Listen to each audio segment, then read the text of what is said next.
Okay, I think we're good. Robert, you're in the place to be. You're on the podcast. Welcome. How you doing? I'm doing wonderfully. I'm watching the sunset here in Malibu, California. I know, man. I'm so envious of that right now, just because I'm over here in about 30-degree weather right now, and it's been a cold week for us. But anyway, that's not why we're not here to talk about the weather. So, but you got a book out, RUSE: Lying the American Dream from Hollywood to Wall Street. You've been a #1 corporate spy. I guess we should start. How does this all came to be? What was the motivation behind the book, and all that good stuff, and give a audience a little bit of a background of what's been going on. Yeah, so my book RUSE released a couple of months ago, and it's the true story of how a wannabe actor stumbled into a career in corporate espionage and eventually became basically the world's greatest corporate spy. I live in Malibu because I made millions of dollars doing this job. And now I'm far enough out of the job, and any statute of limitations has now passed, so that I can safely tell the story, write the book without theoretically going to jail. Nice. Have a little camera issue here, of course, starting out here. Wow. Yeah, that's okay. Real professional. There we go. So, all right. So cool. So you, in the beginning, you wanted to be an actor. That was your game plan? Yeah. So, my hometown is Philadelphia. My family, the Kerbeck family, is really well known in the automobile business. If you want a deal on a Corvette or a Maserati, look them up, tell them I sent you. But when I graduated college, I was supposed to go work in the family business. My great-grandfather had started it. He sold horse carriages before cars were invented. Then my grandfather took it over. Then my father took it over. Then I was supposed to take it over. And when I graduated college, I really wanted to move to New York, try to be an actor, but I didn't know anybody that had done that. It just seemed crazy. So I went to work for my father, and the kind of trickery and dishonesty of car sales just didn't feel right to me. So I quit, and I finally got the courage, and I moved to New York. And of course, actors need survival jobs. And who stumbles into a job as a corporate spy? But that's exactly what I did. A buddy, I only knew one person in New York, and I was hanging out with him, and he mentioned this very kind of mysterious sounding job. As soon as he talked about it, he shut up right away, like he said something he wasn't allowed to say. And I said, "Hey, dude, I'm broke. Help me out. What is this crazy mystery job?" Sure. And he wouldn't tell me anything about the job, but he did get me an interview. The next day or a couple of days later, I go up to the Upper East Side of Manhattan, which is kind of the wealthiest area of Manhattan, old money. And I go to this doorman building. I was living in Hell's Kitchen in a cave with 2 other guys. I go to this doorman building. I take the elevator to the penthouse. This woman opens the door. I seem to remember that she had a cigarette and a martini. Wow. And she brings me into the nicest apartment I'd ever been in.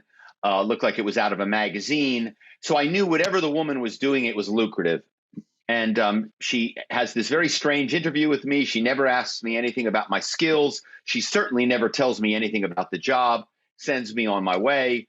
I didn't think I got the job, but my buddy calls up and he says, "You got the job, but don't get too excited because no one is able to do this job." Ooh. And the next day I went out to Brooklyn. In a very dangerous neighborhood. This is the era of the crack epidemic, not the era of the Brooklyn of today with hipsters and beards and coffee shops. It was very rough Brooklyn, and go into this building, 4th floor walk up, knock on this door. This woman opens it, very attractive woman with a slight Irish accent. She says, "Come on in, you'll work in my bedroom." And I said, "What is this job?" And at the time I was single, so I wasn't too put out by it. But she takes me into her bedroom. There's a futon and a desk, and she has me sit down at the desk. And she begins to tell me that what we do is we call major corporations and we use our acting skills. We use accents, we use voices, we use personas to get people to tell us things that they should never, ever in a million years tell us. Oh. And that was the beginning of my apprenticeship as a corporate spy. Wow. Okay. So just so we're clear, though, being a corporate spy, you're spying on, like you said, big industries and just seeing what they're actually doing behind the scenes, and correct. Not like a James Bond spy. I guess we should say this. Right. Right. Corporate spy versus political spy, though there is a big crossover between the two. And as a matter of fact, one of the events I did this summer was at a book festival. I think it's the largest book festival in New England. It's called Bookstock in Vermont. And the headliners were me and Valerie Plame, who was the CIA agent that was outed by the Bush administration in 2003. And so she was talking about political spying, I was talking about corporate spying, and we were talking about the very dangerous intersection between the two. Recently, we had some individuals that were Chinese nationals that were working for American technology firms, and they were attempting to steal that firm's secrets and give them to the Chinese government.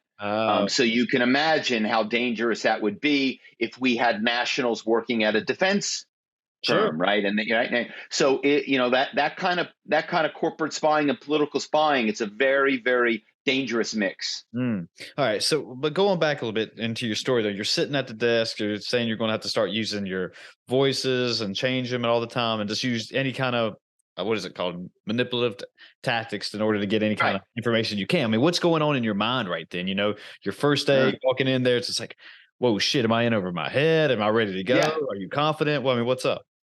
No, I wasn't confident. I was in over my head, but I was broke, so I needed a job. And some of the initial information we were getting, it didn't seem too bad to me because we were, back in the day, remember this is the 90s and into the 2000s. So, LinkedIn wasn't a thing. Yeah. And so corporations didn't know who was working at their competitors. And so the first thing we were doing is we were trying to build the organizational chart of the firm, who worked in what group, who they reported to, who that person reported to, what their salaries were, what they did, who was good, who the rock stars were. And so I knew that whenever we put these lists together, these people were going to be getting calls for jobs from their competitors. And so they were going to be getting offered better jobs. And that was kind of how in the beginning I rationalized it was, well, I'm just helping people get better jobs. They're going to get, stolen from one firm, go to another firm, get paid more money. And that's how I justified it in the beginning. But as time went on, the amount of espionage we were being asked to obtain, we went deeper and deeper into the kind of the dark underbelly of corporate America.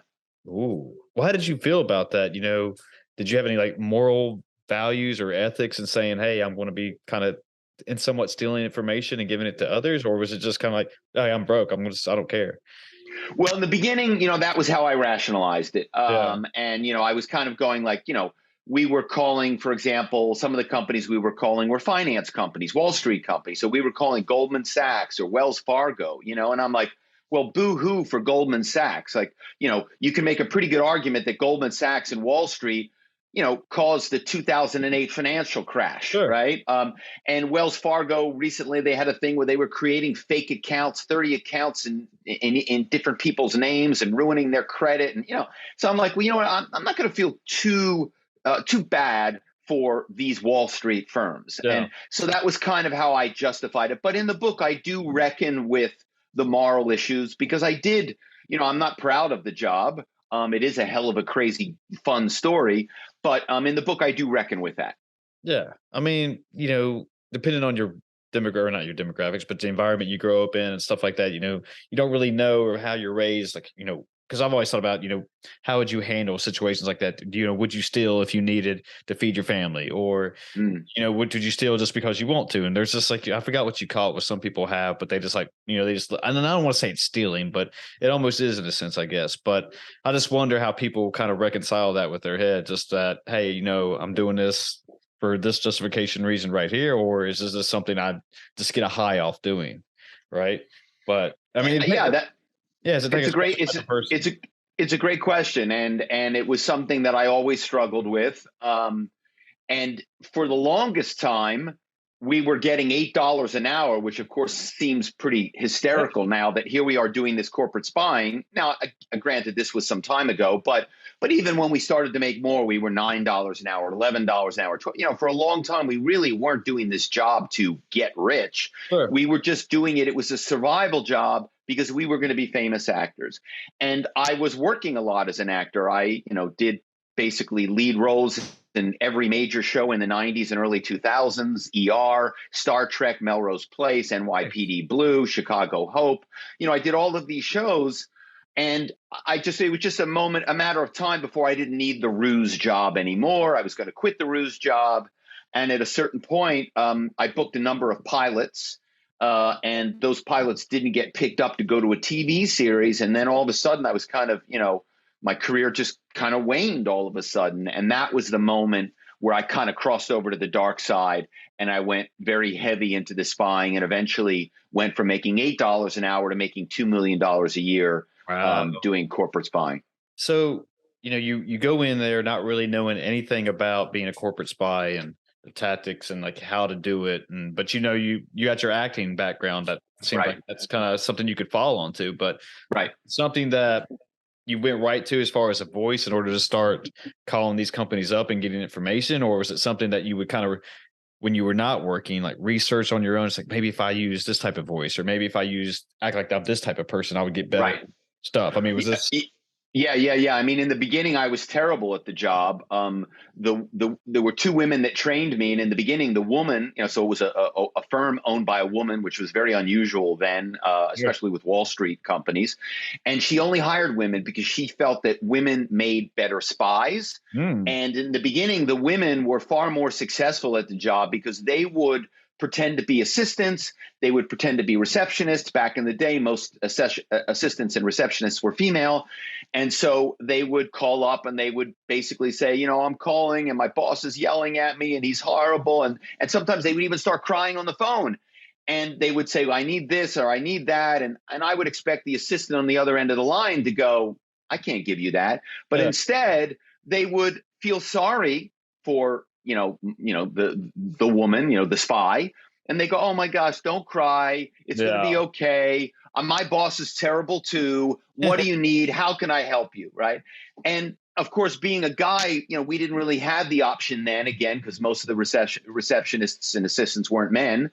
Very few were. So I'm like, well, what the heck am I going to say? And it took me a long time. And it was only when I started to realize that some of the executives that you could get after hours when the assistants went home, they would pick up their own phones after 5 o'clock. And so we would call after 5 o'clock and we would pretend to be an executive in a different location, in a different office. And we would kind of go bro to bro. And it was shocking how easy the executives were to get information out of. And of course, because a lot of times these were very senior executives, they had access to treasure troves of intelligence. Not only did they know the organization, but they knew the future plans, they knew the strategies, they knew the products. And so they would give all of this information because they thought you were an executive with the company. And it was pretty incredible. And that was a big breakthrough for me. So what was your first call? Do you remember who your first call was and how it went? Is that always... the first call? The person on the other end of the phone laughed at me, hung up, said, "I don't believe any of this. I don't buy any of this. You're full of it," and hung up the phone. And that was the big thing in terms of being a spy, doing this job, is you had to be really resilient. Because there were plenty of times that people said, "No, I don't believe you. I'm not giving you this information. Who are you? Why do you need it? Prove that you are who you say you are." Right. And we weren't able to do that because, I didn't have a real email address for the company. I didn't have a real phone, a real office. So we had to, find ways around that. And eventually, as we got better and better, we were able to, basically learn, we would do a lot of research before we would call companies. We would understand how the firm was structured, what was going on in the company. Was their stock price up? Was it down? Did the CEO get arrested for drunk driving? Did the football team in the town win the day before? Whatever we could research to learn that we could use, that we would attempt to make friends. I always said when I made a phone call with you, I would try to make you my best friend. Yeah. And if you didn't want to be my best friend, then I would make it so that you did not want me as your enemy, because now you think I'm some big executive. Now you're maybe a little nervous about getting on my bad side. Maybe I know someone, that they work under and it's going to, impact them negatively. And so we would utilize those things, that kind of, corporate culture the idea that in corporate America, you want to be a good teammate. You don't want to rock the boat. You want to, help out. And we Sure. would use that to get people to tell us stuff. Nice. Nice. Yeah. So when you were sitting in the office, I mean, how does it work though? You know, do they say, "Hey, we're going to today, we're going to go after Goldman Sachs," like you said earlier, and then Yeah. and we want you to get, as much as you can, the organizational structures, like their salaries, job titles, everything you were saying, who's a rock star, who's not, and then you would get the information, and then what do you do with it? Then do you sell it off to other companies? Oh, did you freeze? Somebody froze. Whoever our client was. Every project was different. Every project was custom, what clients wanted. But, generally what would happen is a firm that was, in maybe seventh in their market or fifth in their market or 25th in their market would hire us to find out information about the number one, number two, number three, number four firms, everything about those firms. And I can tell you, you go, well, how much of a difference could that make? And I'll give you one very quick example. So in 2005, there was an 8-person trading team at Morgan Stanley. That trading team made Morgan Stanley $1 billion that year. Nice. I was tasked with finding out the members of that 8-person team. Now, you might think to yourself, well, how hard could that be? Well, I'm here to tell you that most firms oftentimes would not even list their top people, their traders, in the corporate directory because they didn't want them poached. They didn't want them stolen away, right? Of course. For obvious reasons. Legendary CEO of Apple, Steve Jobs, didn't allow the Apple designers to be listed in the corporate directory. Imagine if you had poached one of the early lead designers for the iPad. Imagine if you had stolen that person away in those secrets. How many billions of dollars would that have been worth? Makes sense. And so I find out, of course, the name of this 8-person team. My client poaches 2 of those individuals. And so how much money was that worth to my client? Some portion of $1 billion. Wow. Yeah. So, all right. So going back a little bit though, when you talked about being broke and starting this job, and then when you start to get really good at your the corporate spine, and you start to make your first million or whatever, what was it like then? Just knowing that, whoa, I'm good at this. I'm going to keep riding this pony till it bucks me off, or was it a whole different mindset to you? Like, hey, I'm making millions of dollars now, or even close to $1 billion, if that's what. Yeah, well, no, that's exactly right. I'm like, you know what? I'm going to. One of the reviews said, "Shank the man and rake in the bucks," and that's basically what I said. You know what? I just didn't. I didn't feel. I just felt like getting this information out of these major corporations, many of which had done terrible things to consumers, blah, blah, blah. Again, that's my rationalization. I'm not saying it was right, but that's what was my motivation. And so it was crazy. It was crazy how much demand there was for my work. Clients were finding me word of mouth. I didn't even know how. They were begging me to work for them. They were throwing money at me. Once I turned down a client and they said, suppose I paid you in advance. I said, what? They said, yeah, I'll pay you in advance. And I said, really? And they said, yes, I'll Federal Express a check to you tonight. You'll have a check in full for the entire project tomorrow morning. Wow. That's how bad they wanted to work. Wow. Yeah. I mean, and just being sought after like that, knowing that you're that good too, has got to be just, I don't want to say overwhelming, but just make you feel good inside that, knowing that, hey, I came from, being broke, living with 2 guys in Hell's Kitchen. Then all of a sudden, I made it now. People want me. They're throwing money at me. They're advancing stuff at me. And that, now I feel like I'm worth something. Yeah. And it was at the same time where my acting career had really dried up, where nobody wanted me. And so I think that it's not coincidental that I took a really deep dive into corporate espionage, because there was a certain ego gratification, because here I was now, I wasn't working as an actor. I had kind of been close to making it, in the book, I have scenes with George Clooney and Paul Newman and Al Pacino, James Gandolfini, all of these legends of film and television that I was working with.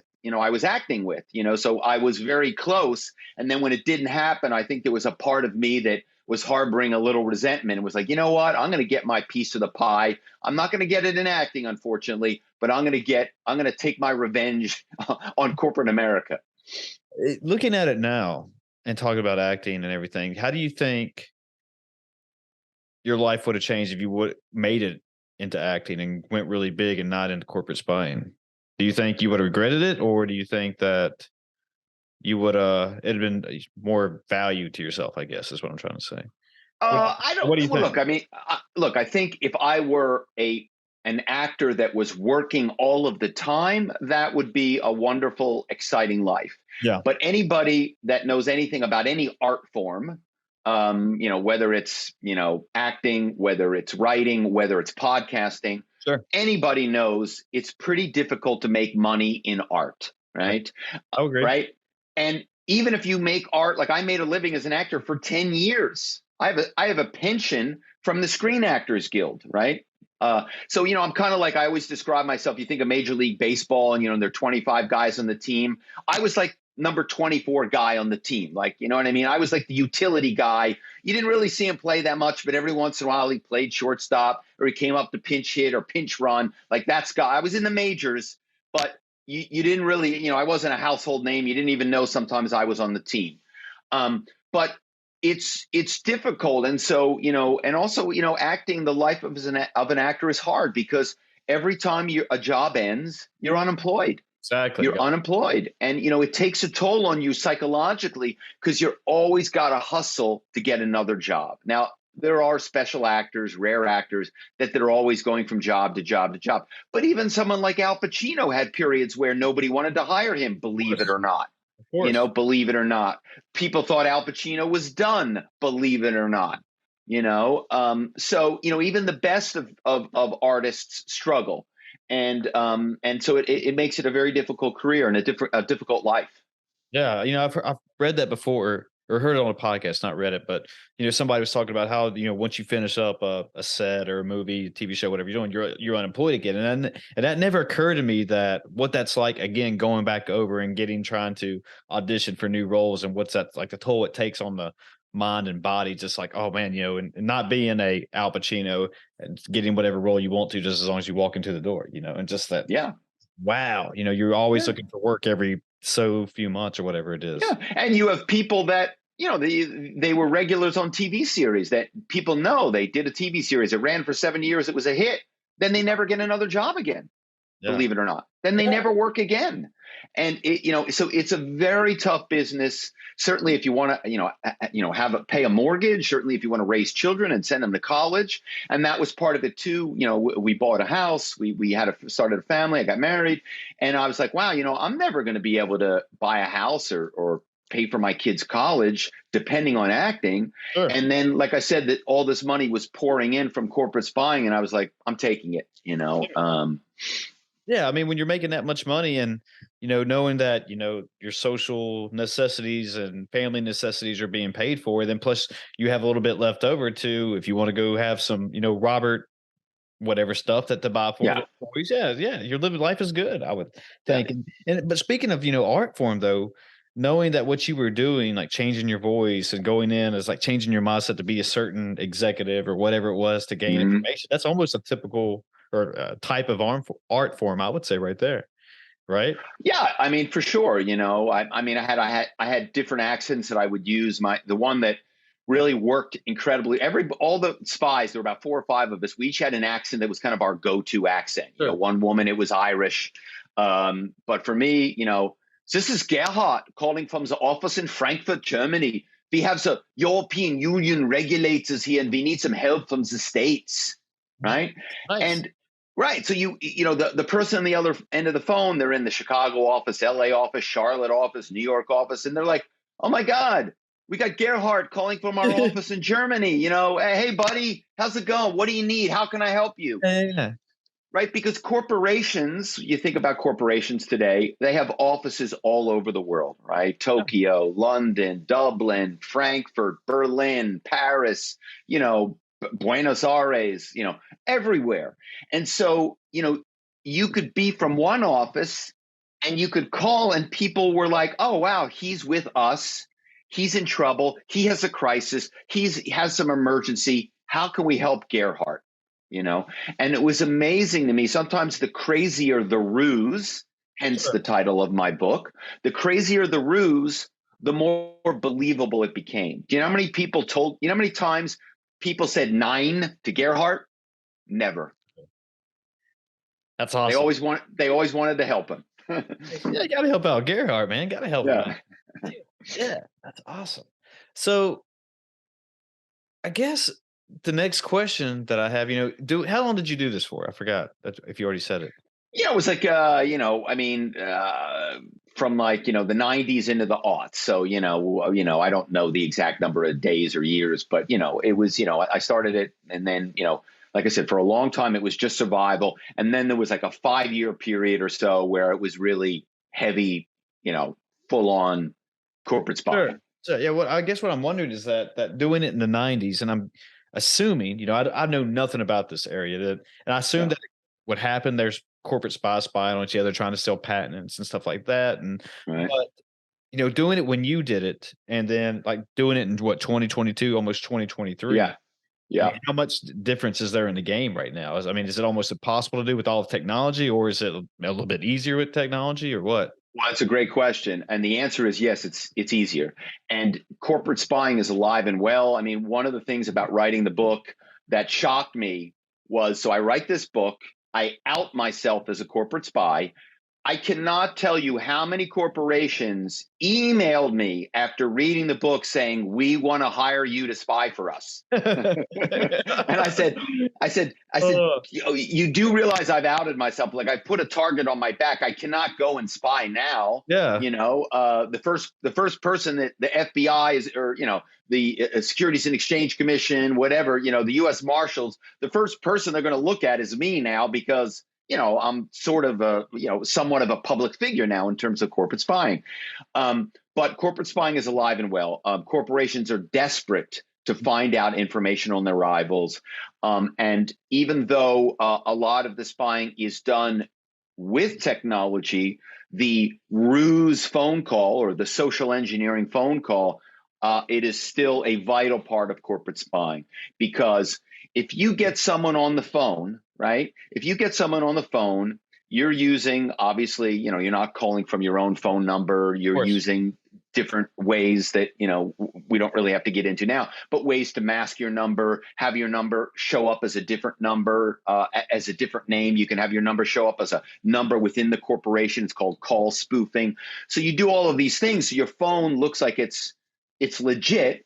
And then an executive will pick up the phone and he could be driving home. And you could get him and go, oh, yeah, I'm in the car for an hour. I'm driving home. What do you need, buddy?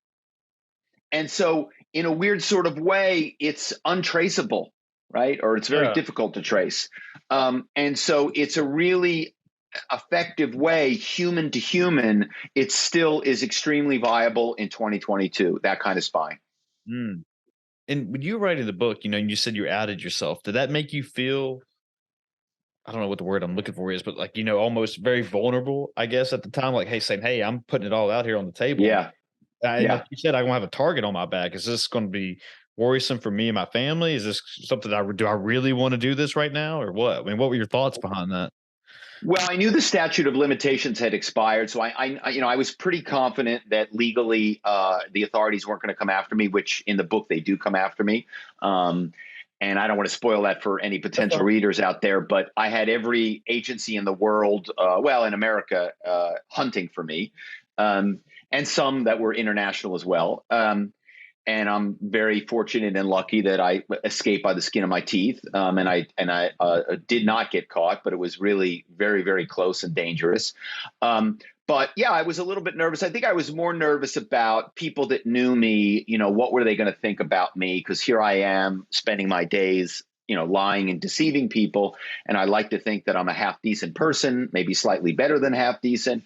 But that was something that I had always done, is I drew a line that the ruse was going to be what I did in my day job, but I wasn't going to take the rusing into my personal life. And, that was just a line that I drew. I also drew a line. I was never going to use any of the information that I obtained to do any trading. So basically insider trading. I was never going to do that because I felt like that was like an even deeper level of threat to getting caught and going to jail. I mean, even remember Martha Stewart went to jail for insiders trading. My God, so I'm like, I was never going to do that. So those were just some things that I did to protect myself. But I did worry about what people, especially people that knew me, but of course didn't know what I was doing, what they were going to think about me. That was something that I worried about. But, when you write a book of nonfiction, you got to tell the truth. And so, the book is all true. I say it's an honest book about lying. I like that. And go talking about, with other people, when you were going to social gatherings, little mimosas, brunch, whatever, you're meeting new people and, they're all like, "Hey, what do you do? What do you do?" Like, would you ever say, "Hey, well, I'm a corporate spy"? I mean, probably No, not. Yeah. never. I would say, maybe if I had a couple drinks, I'd say I do corporate intelligence. And they'd say, "Well, what does that mean?" And I'd say, "Well, if I told you, I'd have to take you out back and shoot you." and everybody would laugh, and then that would be the end of it. Then they probably wonder, like, "Oh shit, is he real?" Like, "Oh no." Yeah, right. But no, I would never ever have said I was a corporate spy. I never talked about what I did, said what I did. No. Yeah. Did the people you work for, did they tell you that, like, I guess, was there a policy or practice, or I don't know what the word I'm looking for again is, but if you get caught, why doing this? Was there something like, "Hey, we're not going to say we know who you are. We're not going to acknowledge you. Like, Yeah. You're done. You're out." Yeah, great question. So here I am working for the largest corporations in the world, and I'm here to tell you, listeners, every corporation in America hires spies. Are they going to tell you that they hire spies? Of course they're not. So what they do is they would hire me through an intermediary, right? They would hire me through they would never hire me. The checks usually almost never came directly from the corporation. The checks came from this other corporation that they had hired. Sure. And so it was basically giving them plausible deniability that if, God forbid, it was found out that I was doing this spying on behalf of XYZ major publicly traded company, the CEO could go, "Oh my God, well, we had no idea what Robert was doing." But I'm here to tell you that I presented my extracted data directly to individuals who are the CEOs of some of the largest firms in the world. I literally handed it to them myself. What was that like? I mean, it was intense, because you're in the fanciest offices in the world, and glass towers, and assistants offering you whatever tea or coffee drink or sparkling water you want, and you're there to give them this data, which they're desperate to have, which they paid a tremendous amount of money to have, and you're sitting with people that are on CNBC being interviewed. And they're on CNBC talking about the importance of corporate culture and the importance of being forthright with their customers and blah, blah, blah, blah, blah. And here I am handing them the stolen information that they've asked me to get. Did you ever use like a different alias when handing them the information or anything? No. Were you just kind of like, "Hey, this is it right here. I got you." Yeah. No, then I was me. That's got to be a weird feeling, knowing that you have a lot of power in your hands, and then you're going to meet these elite CEOs that are also arguably most powerful people that run the countries, or whatever you want to say, if that type of stuff. But and just knowing what you've been through, your whole story, like knowing that I was trying to be an actor, then I was broke, moved to New York, now I'm going up and partying with the elite, so to speak, and that never, and it's almost like it's such a cool story that. I'm having trouble getting my head that does fit around it, because it's like so badass. Like, when you're a kid, like talking about wanting to be growing up to be a James Bond or just a spy in general, then you're actually like living it, right? And then, and you never like, did you ever see yourself like you never saw yourself be handing critical, or I don't know, critical information, but I guess to elite people like that? No, right? No. I look.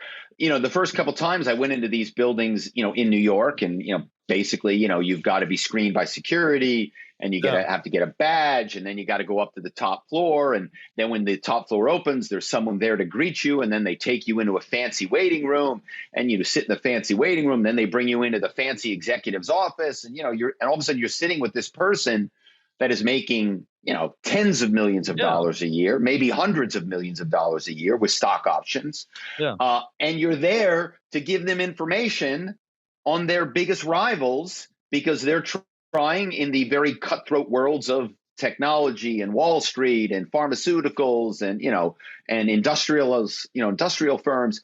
All of these corporations are constantly trying to get a competitive advantage, and that's why they hire spies. Do you miss it at all, being a spy? No, really, no, and indeed, there's this wonderful man, Frank Abagnale. He wrote the book. Yeah, one of my favorite movies. Yeah. He wrote Catch Me If You Can, right? The book, and then of course made into the great movie with Tom Hanks and Leonardo DiCaprio. And I don't know, I've not met Frank, I call him Mr. A, but I've spoken to him on the phone a couple times, and he read the book and he flipped over RUSE, and he gave me the blurb that's on the cover of the book, and he has recommended me to his speaking agency because he, does all these speaking events, and now they represent me. And I now go out and I speak to corporations and individuals about how not to be rused, right? How not to be, how to prevent corporate spying. And so, I feel good about that I'm now available as a resource to, help firms because they spend so much money. They spend, trillions of dollars. The cybersecurity industry is $1 trillion industry. And they spend all this money protecting the computers, the servers, the firewall, the encryption, the blah, blah, blah, blah, blah, blah, blah.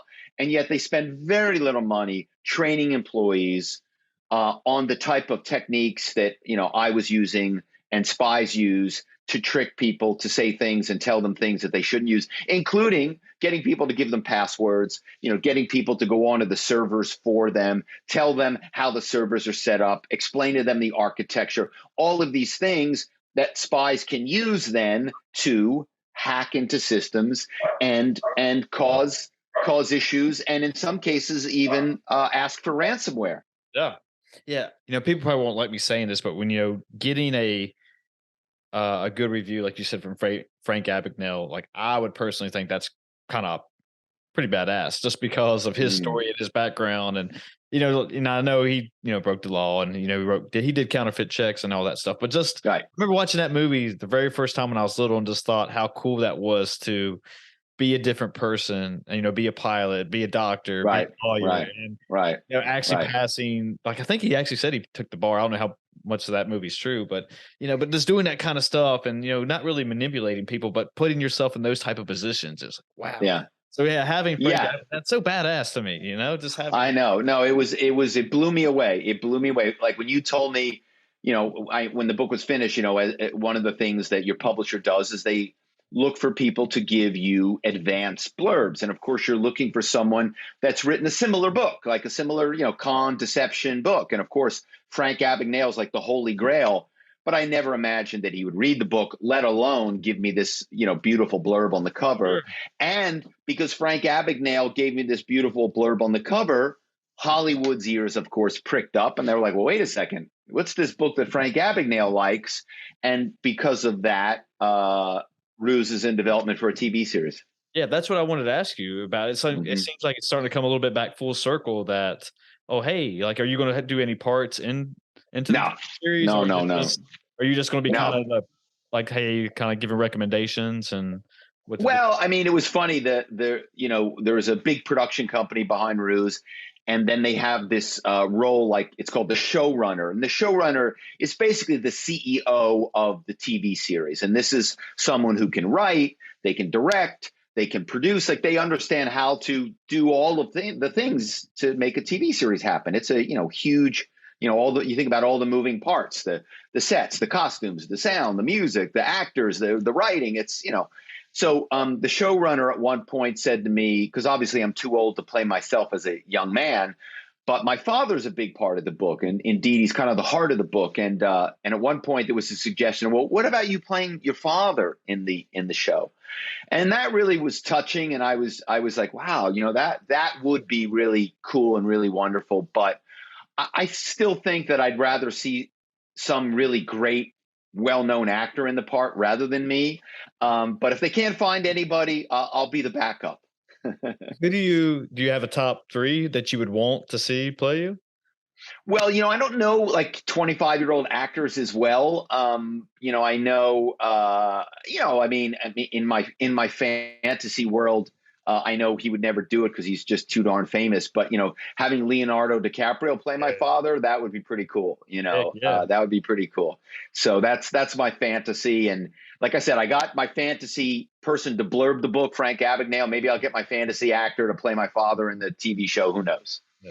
Well, going with the TV show though, do you have a date set when it's going to be on air, or is it still in production? No, we're pretty far along the road, but I don't know how long those things take. Like I don't know, like from the day, the studio goes, okay, I don't know how long it is to, I don't know if that's 6 months. I don't know if that's 18 months. I would say somewhere in between there. I would say somewhere between 6 to 18 months. Yeah, and do you think they're going to make it like an actual TV series, like 10 episodes, to draw it out as much as they can, or? Yeah, it would be, because we've already talked about what the first season would be, but we also have ideas for what a second and what a third season would look like. Nice. Yeah. So people like to ask me, what is, talk about acting and stuff that, I love movies, like for whatever reason. I've liked them ever since I was a kid, but like, did you like TV series better or movies? And I almost like TV series better just now, just because certain ones now that are like Sopranos, Game of Thrones, all those that if you do hour-long episodes, you can make the story go a little bit longer and get a little bit more out of it. Where instead of a movie, you only have averagely an hour and a half, 2 hours to condense thing, and let's get all as much as we can told right then, instead of just let's develop the story a little bit. Yeah, I mean, think about it. If you fall in love with the character, do you want to spend an hour and a half with the character, or do you want to spend 50 hours with the character, right? You want to spend as much time as possible with, Tony Soprano, right? Yes. Rob Stark or Jon Snow or, whatever characters, right? And it's the same thing, I think, with RUSE, because there was someone in the beginning that wanted to make a movie out of it. And, and I don't know, maybe it still will be a movie if the TV series, I don't know, but I felt like it would work better as a TV series. That's what I think. No, I agree. Based on, as much detail as, we could go down to with just, the practices of course, corporate spying and the characters and the build up and the plot and everything that goes into it. Yeah. I would love to see it, based on this conversation, a TV series, just because okay, let's see what's going on with Robert now. Okay. Yeah, just don't end it. Just like end it in some ridiculous way or whatever it is. Like, oh, he got picked up, no big deal. Like, oh man, what happened there? Right. Exactly. Yeah, no, I mean, I think it'll be fun. I think it'll be really fun. Yeah, it should be, man. And just going back though a little bit, I wanted to touch on this a little bit earlier, but I got sidetracked with the Frank Abagnale thing. And I'm one of these guys that my full-time job is IT, and that just how how important is like the cybersecurity is. And, and I'm really small time, like in a small town where I work IT, but, for these major corporations and major, I used to work in higher education in IT. So it was just like how much serious it's actually taken. And just because of like ransomware and everything. Yeah. And did you say you were teaching like ways not to prevent? Yeah. So, and what's interesting too is when I was doing my spying and rusing, we were calling small companies just as often as we were calling large companies. Yeah. We were calling small private companies because in a lot of ways, small private companies, they have less of a public profile because they're small and because they're private. Mm-hmm. And so competitors to small private companies, it was very hard to get information on a small private firm, Sure. And sometimes it was one of their rivals, and a similarly sized private company that wanted to know what their competitor was doing. And sometimes it was a huge company that was trying to maybe either acquire the smaller company or bury the smaller company. Yeah. And so they wanted to know about pricing, and they wanted to know about strategies and all of those different things. So I tell people when I speak that, small companies, their cybersecurity issues are just as great and just as important, maybe even more important. And here's an example. I recently had a hospital that they're basically a hospital with 5 facilities, right? Sure. 5 healthcare facilities, and they basically were hacked, and their systems were shut down. They were held ransom, and basically they couldn't book an appointment. They couldn't do anything for 10 days. Now think about that, right? If you're so basically your business is stopped for 10 days. How much money does that cost your firm? Exactly. For 10 days in a hospital, it's a lot. It's a lot. And the reputation, right? It's just embarrassing, right? And people are like, well, I'm not going to go to that healthcare provider again. I'm not going to go get, my physical therapy there, or I'm not going to go get a surgery there. I mean, what the hell, So it really is important for large firms, medium-sized firms, and small firms to make sure that they're training their employees. And of course, this healthcare provider I'm talking about, the hacker got in using RUSing, using the phone to get information about the technology, and then they use that to hack into the system. Yeah. So, it was like a 2-part, and a lot of times the social engineering.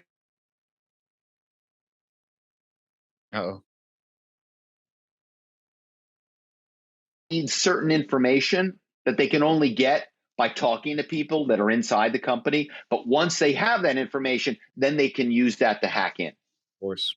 So, in your opinion, with firewalls and security or antivirus stuff and all this stuff, this is to block out anything you don't want inside your network or whatever.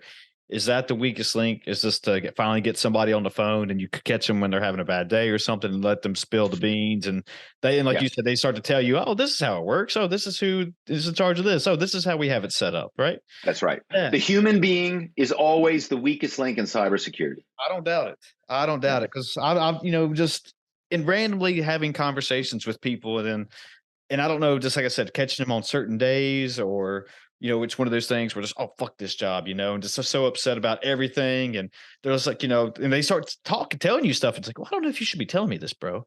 That's right. Yeah. And yeah. So, yeah. I mean, and think about it.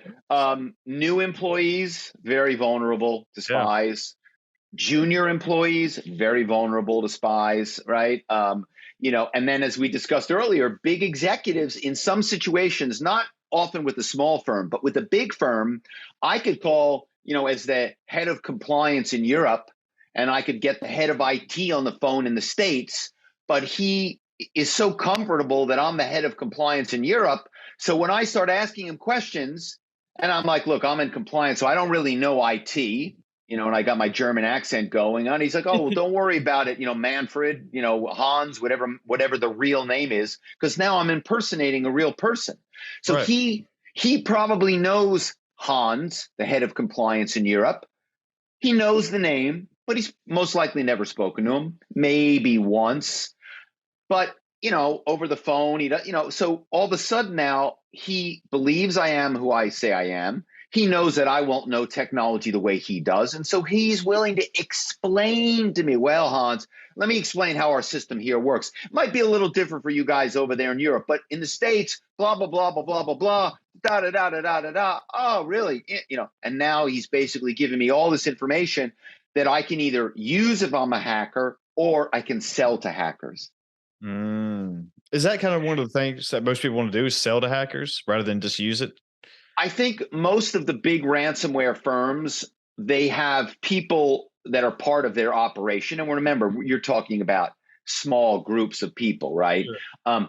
But there's usually somebody there that is like their social engineering person that's making those kind of phone calls. And then they're the people that have the more of the technical skills, but they're working together as a team. I see. Yeah. Yeah.